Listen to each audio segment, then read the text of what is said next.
Utopia is now open every day from 10 a.m. till 10 p.m. and till 1 a.m. on Thursday, Friday, and Saturday. Chill out with a craft cocktail or an ice cold beer, and Utopia's got the latest gaming machines with big jackpots ready for you to win. Need the perfect spot for your next celebration? Utopia features a beautiful event venue, available now for parties, reunions, and private events. So come see what all the buzz is about. The drinks are cold, the space is hot, and Utopia is ready for you. Hey everybody, welcome to the Daily Muddy. I'm Ashley Conrad. Joining me today, Amy Peters, founder and executive director of the Quincy Children's Museum. Welcome, my friend. Hello. How are you? Good, how are you? Fantastic. So we were just talking about the Children's Museum. Of course, there have been a lot of updates, and you're not in your permanent home yet, but I was just saying, driving down 3rd Street, is that right, 3rd Street? Yeah. The building that used to be the paper box company, is that right? It sat there for a long time as a building. Now, all in all, it's a cool building anyway, but now it looks like it has purpose with the signage and stuff. Yeah, it's got signage. We've cleaned it up quite a bit. Yeah. If you go back and look on Google Images and Street View and look at what it looked like, 10 years ago and 5 years ago and even 3 years ago, we've made a lot of improvements. We've got a long way to go, but we're continuing to fundraise and work on it and fulfilling our mission now. Not going to wait till that building's done, but we're excited for the future there. Yes, love it. So talking about fulfilling your mission now, so you do have what we'll call a temporary home, but it's more than that, because I think when you say temporary, people kind of expect to walk into something that doesn't feel permanent. But I was just at your temporary home on 4th Street, right? And I was there for a birthday party. Talk about immersive, pretend, play. I mean, it's incredible. Yeah, it's super fun. I didn't know what to expect when I was walking in there. I've seen it. I saw it before when it was at the mall. But this, it just seems like you guys really got your stuff together there. We have definitely planted some roots and caused some things that will need to be repaired when we leave. So, which is the best. We've installed some walls and let kids paint in the art room and done all of that good stuff. So it's definitely, we're planning on being there until the permanent home is done. So we've definitely made those exhibits as awesome and real as possible right now. Yeah. So, and I know you also do like some traveling exhibits, and are you still doing the dinos, or is that? Yes. So the dinos are part of our mobile museum. We traveled to 20 different libraries this summer. We've been at all the Blues in the Park, Blues in the District, and lots of other different community events and activities. But yeah, still traveling with the dinosaurs. Yes. And then, so outside of that, so at your home on 4th Street, which is in that same, so what's the address there? It's 115 North 4th, so right next to the Lincoln Douglas Apartments, a couple doors down from Tiramisu, Wine Girl Meets Whiskey Guy, all of those. Yeah, you got some great neighbors. But so we went there for a birthday party, and I just want to kind of talk about my experience, and then I want to hear some of the updates that you've made, and then what you have planned for the future. So when you walk in, it is like, okay, this is what a cool place for a kid's birthday party. Wish I would have had this when I was young. Would have lived there, because it's not only you're going to the post office, but you're going to the post office with letters, and you have cash registers, and you can mail letters from this place to the next in these little, they're rooms, but they're not little. And they're so built out with different elements of play. It's our tiny town that you're talking about. That's so it. Yeah, I love it. We've got the fire station, the market, and the vet clinic, and then a couple of spaces that kind of evolve and change. And those 3 kind of staple ones we've invested a lot into, and they're definitely some fan favorites that, like the grocery store, we just built out new kind of fixtures for that we'll be able to take with us someday. And then in the next few months, we'll have a new vet clinic with all new kennels that are built for us, but with the goal that we'll be able to have them for a long time. So, yeah. And then upstairs, there was a whole different type of play area. It's almost like a gymnastics play area, right? Gone. It's gone? It's gone. It's gone. So, oh my gosh. That would be Discovery Loft. Okay. So Discovery Loft is where we had our dinosaurs for the first quarter.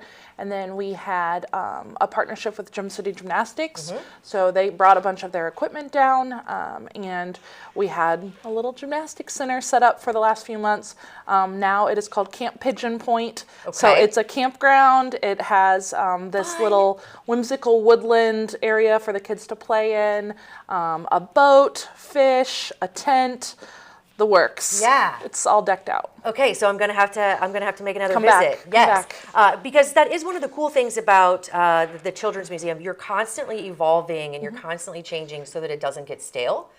So talk about what's next. What's next on the docket? Well, Camp Pigeon Point officially opens today. Okay. We have a couple of exhibits in our lower area. We've got a local finance group that's going to be putting together a little office for us, which kind of sounds like, how could you make that a children's museum exhibit?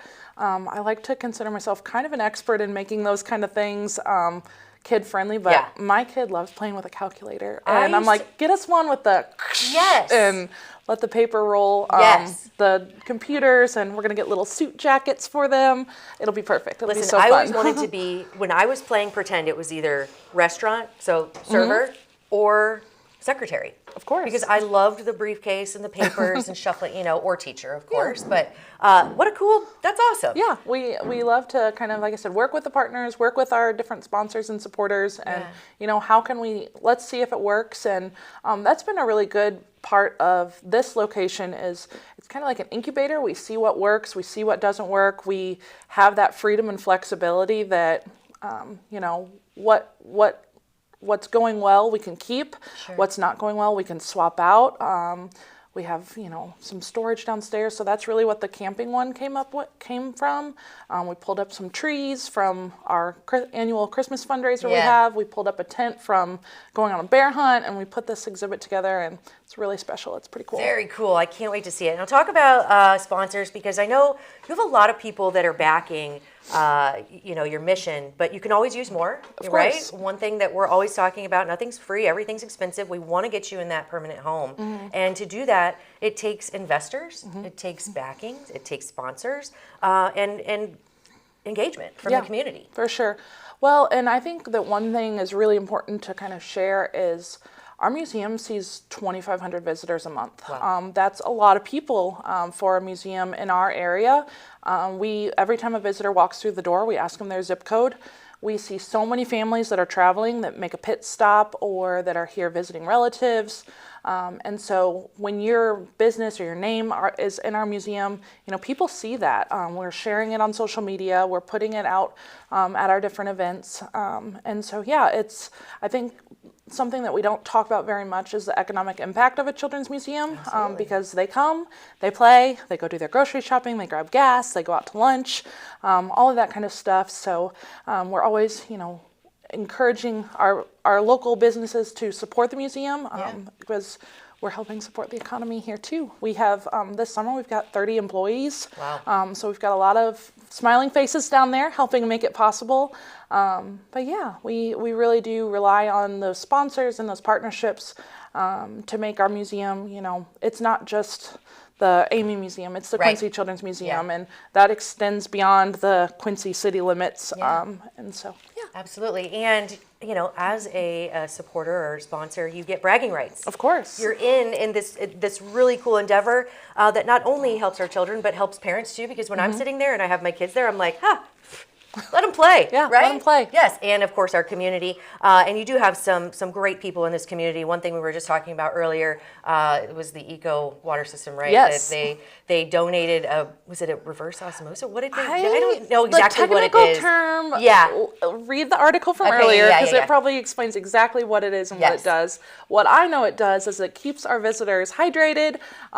Lets kids run over and grab a drink from the water fountain. Lets you fill up your water bottle. And so, that's just a great example of, we were able to win this giveaway for a water system. And when I reached out to him, I told him, I'm like, we'd really love to have it here. We have field trips come in all the time. The kids are always thirsty because they're running around and playing. Right. And so it was super generous of them to, not only did they set up the system, but they hooked it up to a water fountain and got it all looking good, running good. Yeah. So easy for us. Yeah. And so, yeah, we're super appreciative. And yeah, anytime you come in, you can stop by the water fountain. Yes. Or fill up your water bottle. Have some tasty water. High quality H2O. Yes, high quality H2O. And that's just one of the many ways you can support. So if you have something to donate, whether it's time, money, reverse osmosis systems, right? Whatever it is, you can donate, right? And help take the Children's Museum to the next level, which will eventually be a very cool home on 3rd Street. But in the meantime, there's a very cool home. If you haven't gone, I recommend checking it out, especially since they're constantly evolving, constantly changing your exhibits, and the play area is just very, very cool. Also for birthday parties. So if somebody wants more information on how to give, how to experience, how to just be engaged all the way around, where would they go? QuincyChildren'sMuseum.org. If you're on social media, we're on Instagram and Facebook. Just type in Quincy Children's Museum. Stop by. We're there 7 days a week. Mondays and Tuesdays we close at noon, but every other day we're there a little bit longer. Yeah. So stop by, get involved, get connected. Happy to sit down and chat in about a month when the kids are back in school. Yeah, right? Yeah. But yeah, we love to kind of connect and partner. And something that we've learned is families that are deciding where to move. We've heard this from several new families. We picked Quincy because it does have a children's museum, and we, when they were telling us to come here, like, we got to come here and visit. So, it's the whole package. Yes. Yeah. I mean, it is definitely a drawer to our community. I mean, of course, we have many, but this is just kind of the icing on the cake, especially with families with little ones, and even not so little ones, because I took, my 10-year-old, she loved it. Even my 15-year-old was following the little kids around. So it really has no age limit. Nope. And, of course, I was in there playing and making a mess, too. So go check it out. Amy, thank you so much. Thanks thank you for not having only me. for bringing this to our community, but for coming and chatting with me and always being so great. Yeah, All thank you. See ya. See you later. All right, coming up next, I sit down with Melissa Shriver-Hackamack, and we're talking about the Adams County Fair. Stay tuned. Instant Replay is your local sports bar. With 18 big screen TVs, we have all the sports packages from college games to pro games. We offer daily drink specials, and come check out the Bullpen, our newly renovated beer garden. Instant Replay, 2739 Chestnut in Quincy. Welcome to the Abbey, a Quincy tradition. With 6 big screens, a new larger kitchen, and now more seating capacity, the Abbey is the place to be before, during, and after the big game.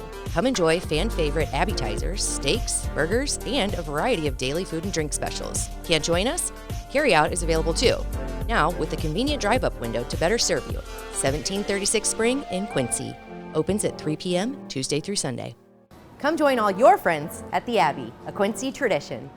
The Liquor Booth is your home for a huge selection of beer, wine, and spirits. The Liquor Booth has 2 locations in Quincy, 3520 Broadway and 1500 North 12th Street. The Liquor Booth, where it's always happy hour. Welcome to Cedar Club, Quincy's favorite local bar. A friendly corner bar with a laid-back atmosphere and affordable drinks. It's the perfect spot for a great time. With entertainment galore, including shuffleboard, golden tea, pool, foosball, and winning gaming machines. Cedar Club's latest edition is the best spot to catch your favorite game. Great drinks, great friends, and great times. Cedar Club, 20th and Cedar in Quincy. The Tower, a great place to meet and eat. But did you know the Tower has one of the finest drink selections in our area? Along with its incredible Mexican menu, the Tower specializes in tequilas for every taste. Names like Patron, Cabo Wabo, and Hornitos. And don't forget the margaritas. On Mondays and Tuesdays, stop by and pick up a single topping pizza and get Tower margaritas to go. Enjoy the Tower at home or in our dining room, bar area, or the Tower's signature climate-controlled porch. The Tower Pizza and Mexican in Quincy. Welcome out to Kelly's on Broadway tonight. We're drinking cold beer and it feels so right. I'll meet you out on Broadway underneath Shamrock Light. We're gonna have a good time on the patio tonight. There's a party down at Kelly's on Broadway tonight. We're drinking cold beer on a champagne night. We're feeling all alone and you got no place to go. So come down here and drink a beer on Kelly's patio. fun place to eat and drink. 2902 Broadway. And welcome back. Joining me now, Melissa Shriver-Hackamack. She is a board member of the Adams County Fair. And this year, Melissa, first of all, welcome. Thank you. Yes, I'm excited to be here. I'm excited that you're here because this is a big year for Adams County and also a big year for the Adams County Fair. Yes. So how many years are we talking here? How many years strong? Well, this is the 83rd consecutive fair. Okay. But before that, we can trace our roots back all the way to 1876 when the first Adams County Fair shows up in a local paper in Camp Point. Now, apparently they came hit and miss through towns all over the Adams County area, but it started in Camp Point, kind of moved around. There was a Quincy Adams County Fair a couple times. Okay. But it basically a bunch of families getting together, seeing who had the fastest horse. Yep. Seeing who could bake the best pie. Heck yeah. And it continued for many, many years, off and on. But in the 1940s, that's when we had our first official Adams County Fair. And we've been going for 83 years now, except for COVID. We don't talk about that one. No. But going strong, and this year is no different because, we're celebrating something big in Adams County. And at the fair, you have, of course, you're bringing back some of the classic events, the traditional stuff that everybody wants to get involved in, but you're bringing some new stuff. So let's talk about, we're kicking it off on Wednesday night, yes, is that right? It's this Wednesday. Okay, Wednesday night it kicks off with what? It's the big Miss Adams County Fair pageant. Okay. And so this year is big. We've got 15 contestants that are going to be in the Adams County Fair pageant this year. And they're excited. They've been working really hard. It's also our 60th pageant overall. Wow. So we're going to be crowning our 60th queen. We've invited all of our former queens to come and be invited to the stage so we can recognize them. All through the years. We had our first queen back, if you can see her name was Patricia Teakin back in 1965. All right. So we're inviting her. Hopefully she comes, but it's going to be so cool. much fun. We got a little gift for them, and it'll be a great way to kick off the fair. We've also got the Little Miss and Mr. pageant, and we love our Sweethearts. We have the Sweetheart of Adams County pageant that kicks off during the Miss pageant, and we recognize those who have emotional, maybe psychological or physical disabilities to take the stage and really celebrate their accomplishments because they've got a lot to celebrate. Absolutely. I love watching them, walk on stage. They feel like they feel like they belong there, right? Oh, yeah. They're in their element. They're having fun. They're really excited to show off their stuff. It's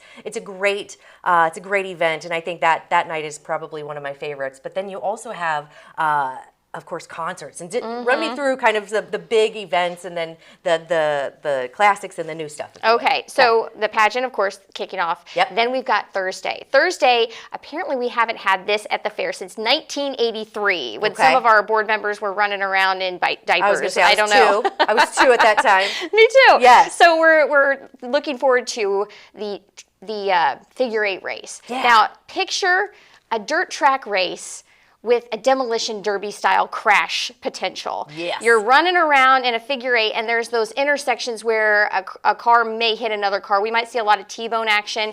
It's really big up north right now, and we're bringing it to the Adams County Fair on Thursday night. It's going to be a good time. Thursday night. So, of course, everybody loves the demolition derby. This is, it adds another element, right? And people love the crash bangs, right? They love That's what they come big, for, Yes, it is. And then I imagine these cars are going to be ready to be dinged. They're not going to be like really nice cars. I doubt it. Okay. I doubt it. All I right. don't know. Okay. Well, the joke is if they don't make it through the figure 8 race, they can come back for the demolition derby on Tuesday. There you go, Yeah. which is always a great way. It's a great tradition of our families to go and celebrate the end of the Adams County Fair. But in between Thursday and the demo derby, there's all kinds of stuff going on. So much stuff. In fact, if you go to our website, adamsfair.org, you can print out a 5-page long schedule. Holy cow. Full-page schedules. If you want to look at that, you can do that by downloading it. But Friday, I mean, we're going to combine our buck and bulls with our bronco action. Okay. And it's going to be one big rodeo night of excitement in the Grandstand Arena. We also have our big concert coming up on Saturday. Sarah Evans, Mark Wills, one night live on the Adams County Fair stage, and we're so excited to have them. A lot of people are like, Mark Wills, I've heard that name before. Yeah.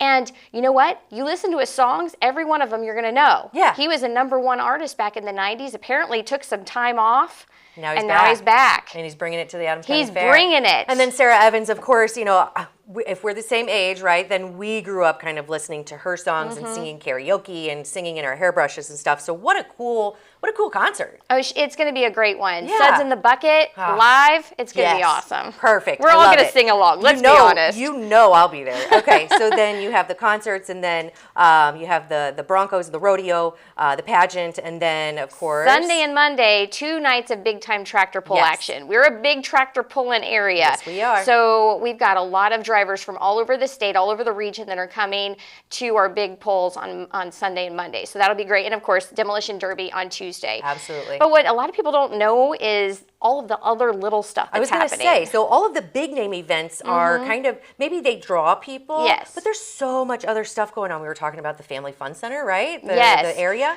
You know, the Adams County Fair Board is super passionate about making sure everything's affordable, and that if you don't maybe want to have your kids on the rides, there's free things for them to do. That's when we created the Family Fun Zone maybe 12, 13 years ago. We have a free circus show that's coming. They're going to have 2 or 3 shows every day. We're going to have a petting zoo that's free to children to go and see some animals up close and personal. We've also got an ag exhibit from the Illinois Extension Office that's going to come and teach kids about ag. And maybe my personal favorite, a corn pit. Oh, that's my favorite. Get in there and dig around in that. You just take your kids, chuck them into the corn pit for a little bit, and they're going to be exhausted and ready for bed. Yes. Or if you're like me, you get in there with them, because I love that feeling. It's just something about it. I love it. But very cool area. And of course, you mentioned it's for free. And that's, it's important to have, you know, exhibits or activities that are free, because you know, at the end of the summer, parents sometimes we get tapped out with the funds, right? So this is a nice addition, but everything is worth the money to go, including the food. Oh yes, we got to mention the food. Well, the Fair Board is all about food. I mean, we love our food. Yeah. I think the only thing we don't have now is something Chinese food oriented. We've got a Mexican truck coming. We've got barbecue. We've got fried fish. We've got, I mean, the list goes on. And of course, your standard corn dogs and funnel cakes, and we all have to have a corn dog when we head to the fair. Absolutely. Yeah, lemonade shake-up, corn dog. And then, of course, one of my favorites, going through like the Lions Club with the tray to get your favorites, right? So no shortage of good food, great activities, lots of awesome events. So one more time, where do people go to get the whole schedule? Because you're going to want to print this bad boy out. It's a long schedule. Yeah. It's at adamsfair.org. Okay. And you led off the interview with talking about the bicentennial. We are super excited this year because the Bicentennial Organization of Adams County has collected funds to build the new Heritage Farms Pavilion at the Adams County Fair. We used it for the first time last night. It's not quite finished. You know, the big bicentennial celebration is coming up in September, but it is a major addition to the Adams County Fair. And I mean, the donors, thank you to all the donors in Adams County and the Bicentennial Commission for making something that will celebrate the legacy of agriculture. It's going to be great. We're going to have pageants there. There's going to be a couple of bicentennial award ceremonies during the fair. Okay. So it's going to be a great place. Yes, and then you're mentioning ag, so we can't forget about like all the 4-H, the rabbits, the cows, all the animals in the ag, and the people who are out there passionately showing these animals and showing off what they've built up, right, through their family and their generations. I think it's so cool. So I always like to just take a cruise, through the different, what are those things called? I don't even know. The show barns. Yes, the show barns. I like to take a cruise through all the animal barns just to check them out. Try to talk my husband into getting a rabbit. That's besides the point. There's going to be 650 rabbits there. So crazy. It's the biggest it's ever been. Rabbits are big in Adams County. Yes. We've also got the most horse shows underneath of the state fair at the Adams County Fair. Very so we're cool. horse people, we're sheep people, we're bunny people. Yes. We're all about agriculture there and celebrating it. And we invite people that aren't farm kids to come and pet the animals. Right. I know at the sheep barn, my kids, you talk about crazy people with sheep. We raise these all year, and it's the culmination of all that work. And my kids are some of those 4-Hers that want you to come and pet the animals, so you can get up close and personal. Yes, and learn, by getting up close and personal. I think it's very cool, and I'll have to come by and check these sheep out. That's so neat. So no shortage of things to do. Go print off the schedule, mark your calendars for everything you want to do, but go check it out. It's almost a week-long celebration of everything Adams County, everything we hold near and dear to our hearts, as well as some new events, some new attractions. go check it out. Anything else that we're missing? Well, I always invite people to go late night at the Adams County Fair. There you go. What you don't realize is that we have a full lineup of concerts after all of the grandstand events. All right. It's on a special stage, and we just have live music all the time inside of our beer garden, so adults can enjoy their night all night long. I think we close at 1 o'clock in the morning. Yeah. So there's really always something going on, unless you're in the dead of night, and then you're going to be hanging out with the cows. Yeah, and then you need a nap to come back and enjoy the next day. But yeah, so take your kiddos, take your families, start some new traditions or keep the old ones going, check out some new events, some new attractions, and then get the sitter, come back out and enjoy the night. Get stamped. Yes, there you go. Hey, Melissa, thank you so much. One more time for the schedule, because I want everybody to get the opportunity to go print that out. Yeah, it's adamsfair.org. Follow us on Facebook. We're also on Instagram, and we're getting into the Twitter and the TikTok world. Dangerous world. Learning the ropes. That's we right. are. You gotta join them, right? Yes. Can't beat them. Well, thank you so much. Thank you. Look forward to seeing you out there. Yes, please come. Absolutely. All right. I think that does it for today's Daily Muddy. We'll catch you back here tomorrow for Coffee Talk.